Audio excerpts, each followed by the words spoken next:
नमस्कार, आप सबका बहुत बहुत स्वागत है एम सॉल्यूशन चैनल पर।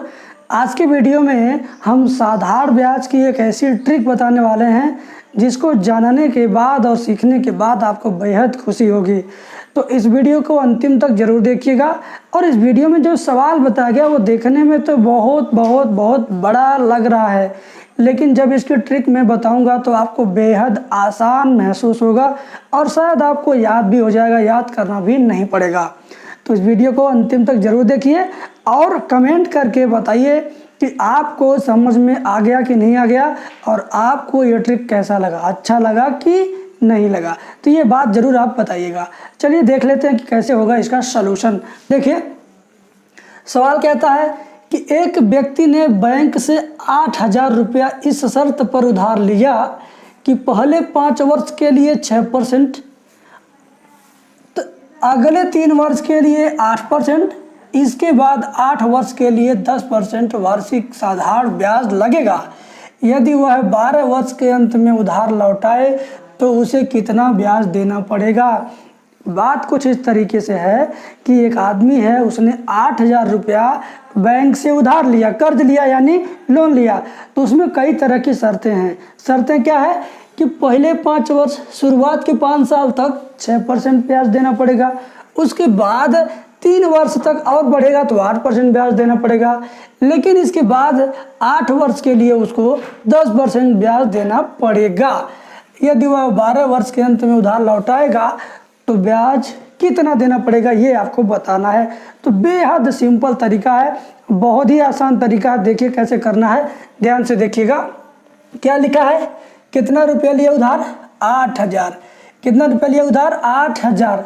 तो आप 8,000 लिख लीजिए यहाँ पर। 8,000 लिखने के बाद थोड़ी जगह छोड़ दो।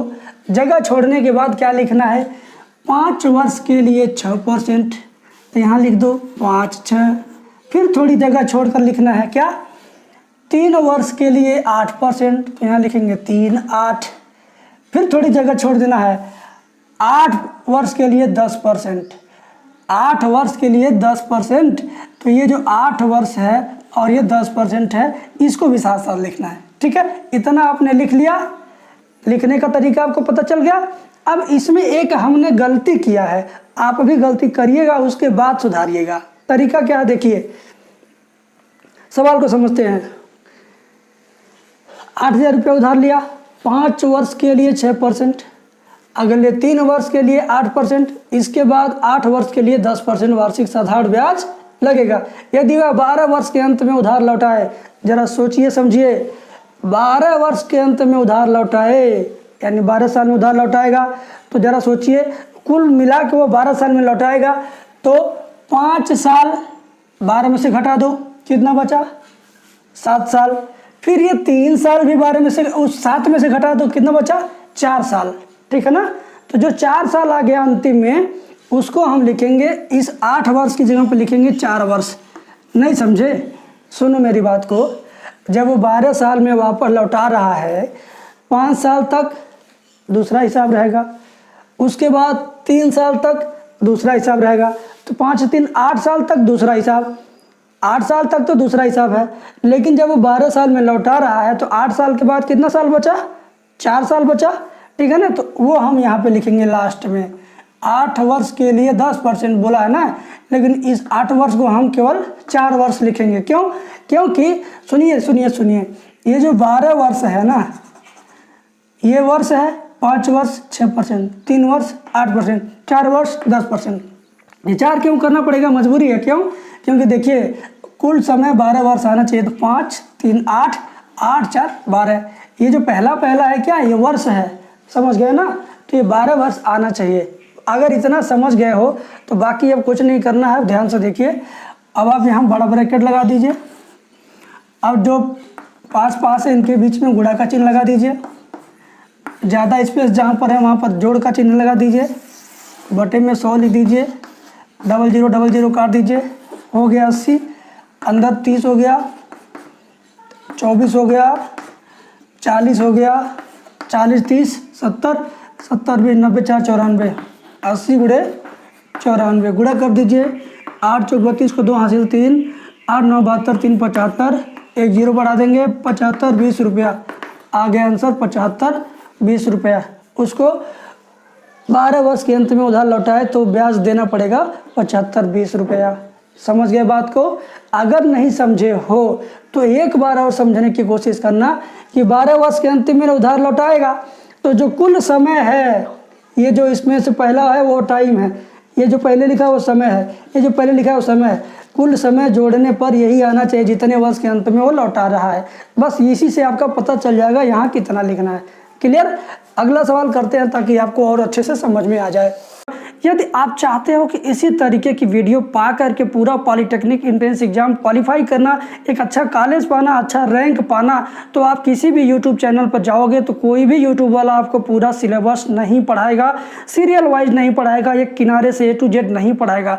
लोग बीच बीच में से वीडियो डालते हैं चैनल पर और वैसा ही आपको मिल जाता है जिससे आपकी पूरी तैयारी नहीं हो पाती है। यदि आपको चाहिए 50 चैप्टर, इस तरीके से 50 चैप्टर कंप्लीट मैथ चाहिए, 24 चैप्टर फिजिक्स चाहिए और 24 चैप्टर केमिस्ट्री चाहिए और साथ में 2300 क्वेश्चन का PDF क्वेश्चन चाहिए, PDF क्वेश्चन भी रहेगा और उसका सॉल्यूशन भी रहेगा।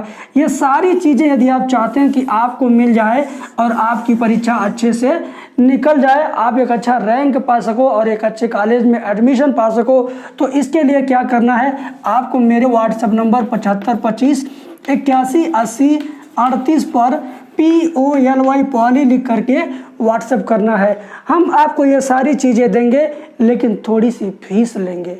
आप अगर इतनी चीज़ें मार्केट में जाकर पढ़ेंगे, किसी कोचिंग सेंटर पर, किसी शहर में या कहीं भी गांव में, तो कोई आपसे 5000 लेगा इतना सारा चीज़ पढ़ाने का, कोई आपसे 4000 रुपये लेगा, कोई आपसे 3000 रुपये लेगा, कोई आपसे 2000 लेगा।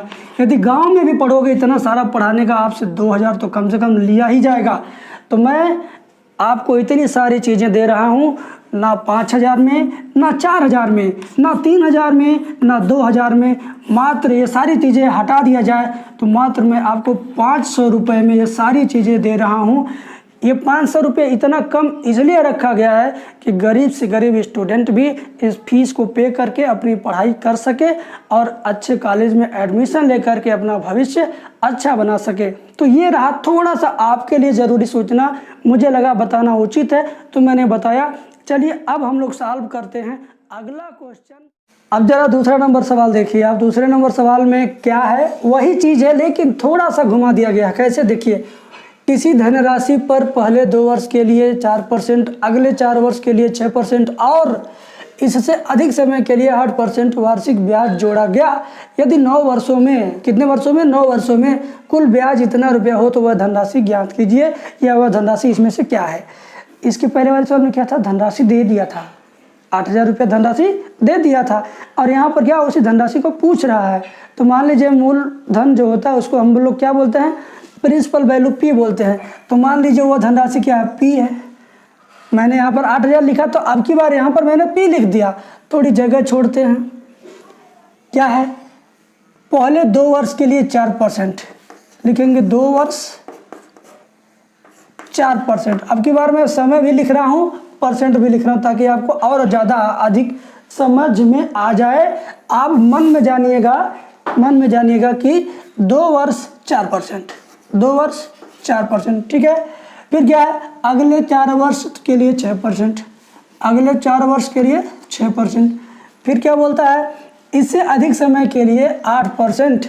अब इससे अधिक समय पता नहीं कितना है, वो पता करना है, अभी हम पता कर देंगे कितना होगा। यदि 9 वर्षों में कुल साधारण ब्याज 1120 रुपया हो तो वह धनराशि क्या है। टोटल क्या रहा कि 9 वर्ष, ध्यान से सुनिएगा, 9 वर्ष और यहाँ कितना वर्ष है, 2 वर्ष 4 वर्ष। 2 वर्ष 4 वर्ष कितना वर्ष हुआ, 6 वर्ष। और ये 9 वर्ष की बात हो रही है, 9 वर्ष में लौटाया गया है। तो यहाँ 2 वर्ष और 4 वर्ष है और ये 9 वर्ष। तो 9 वर्ष में से 4 और 2 घटा दीजिए तो कितना वर्ष आएगा, 3 वर्ष। तो यानी यहाँ पर लगेगा 3 वर्ष, ठीक है। 3 वर्ष के लिए 8% लगा तो टोटल 1120 रुपया हो गया। तो हम यहाँ क्या करेंगे, कोष्टक लगाएंगे, लगा दिए, बटे में लिखेंगे कितना, 100 लिख दिए, बराबर हमको लिखना पड़ेगा 1120। क्यों, क्योंकि ये आंसर दिया है इतना रुपया ब्याज है तो हम ब्याज बराबर इतना लिख दिए। ये हम ब्याज ही निकालने का फार्मूला सेट कर रहे हैं, ट्रिक बना रहे हैं। हमने क्या किया था, यहाँ पर गुणा किया था और बीच बीच में हमने क्या किया था, प्लस किया था। बस अब आपका काम आसान हो चुका है। कैसे, देखिए ध्यान से। 4 दूनी 8, 24, 8 त्रिक 24, अरे 24, 24, 48, 48 में 8 जोड़ दीजिए, 8 छक 48, 8 सत्ते 56 होगा। तो P गुणे 56/100 बराबर 1120। तो हमें लगता है कि 7 से ये भी कटेगा, 7 एकम 7, कितना बचा 4, 42, 7 छक 42, 7 शून्य 0 और 7/56, ठीक है। फिर 8 से कट जाएगा, 8 एकम 8, 8 दूनी 16, ये 20 हो गया। अब इस 20 में 100 का गुणा करेंगे तो P बराबर 20 गुणे 100 होगा, तो 2000 रुपया आ गया मूलधन। तो यहाँ पर ऑप्शन सी वाला सही हो गया। तो देखिए मेरे प्यारे छात्रों, आपको ध्यान इसमें देना है अंतिम में कितने वर्ष में वो पैसा लौटाया जा रहा है। ये सारा टाइम जोड़ करके उतना ही वर्ष होना चाहिए, सारा वर्ष। ये 2, 4, 3, 2, 4, 6, 3, 9, इस वर्ष जितने वर्षों में लौटाएगा उतने वर्ष के बराबर होना चाहिए। ये पहला वाला और ये पहला वाला और ये पहला वाला, समझ गए। बस इतना ही ध्यान रखना, इस तरह का सवाल आपके लिए कुछ नहीं रहेगा। बस आप थोड़ा धैर्य से काम लीजिएगा, जो बात मैंने बताया उस बात को माइंड में भरे रहिएगा। धन्यवाद।